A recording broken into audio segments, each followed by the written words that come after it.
High, আসসালামু আলাইকুম। Good morning দিয়ে শুরু করতে যাচ্ছি আজকে সকালটা। আজকে আমরা মা ছেলে দুজনে ঘুম থেকে উঠে গেছি। এখন আমার বাবা, আমি ভয়েস ওভার দিচ্ছি, আমার পাশে কিচড়-মিচড় করতেছে। এখন সকাল 7:10 বাজে। তাই না বাবা? তাই না? হ্যাঁ, হচ্ছে এইখানে আমি স্টার্টিংই করতেছি রান্না দিয়ে। আমার সকালের নাস্তা আমি পরে দেখাচ্ছি কি খাচ্ছি। আগে হচ্ছে আমার দুপুরের রান্নাটা শেষ করে নিই, কারণ এই মুহূর্তে আমার বাবা ঘুমাচ্ছে। আমার বাবা যখনই ঘুমাসে আর কি, আমার ইয়াস যখন ঘুমাসে আমি তখনই আগে রান্নাটা কমপ্লিট করি। তারপরে গিয়ে সারাদিন আমি আর কোনো কাজ না করি আর না করি, ওর জন্য ওর যখন ঘুম আসবে তখন রান্নাটা কমপ্লিট করে রাখি। আসলে বাবু হওয়ার আগের জীবনটা আমার একটু অন্যরকম ছিল, এখনকার জীবনটা একটু অন্যরকম।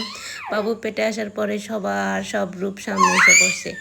যারা হ্যাঁ হ্যাঁ যারা এক সময় বলছে যে করছে চাকরি করতে পারবা, বাচ্চা হওয়াও বাচ্চা হওয়াও, আমার ভাই বোন লাগবে, দেন হচ্ছে আমি পালবো, তোমার পালতে হবে না, এত ভয় পেও না, তারাই এখন মনে করলেন যে বলে সে একই মুখে আরেক কথা।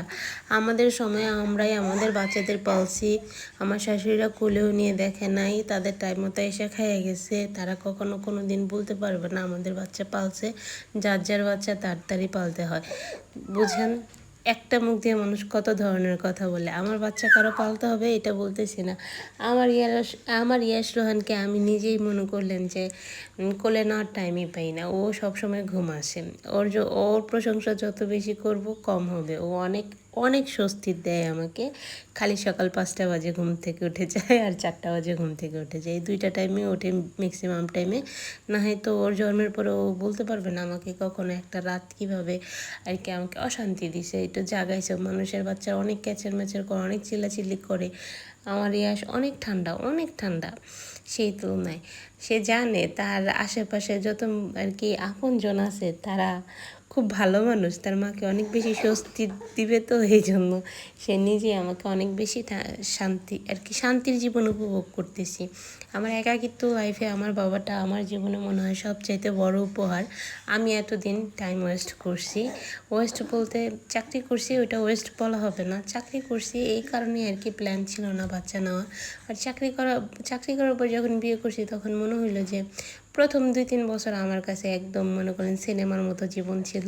এখন মনে করলেন যে আমার দেবর যখন বিয়ে করছে তখন আমার জীবনটা একদম তছনছ হয়ে গেছে।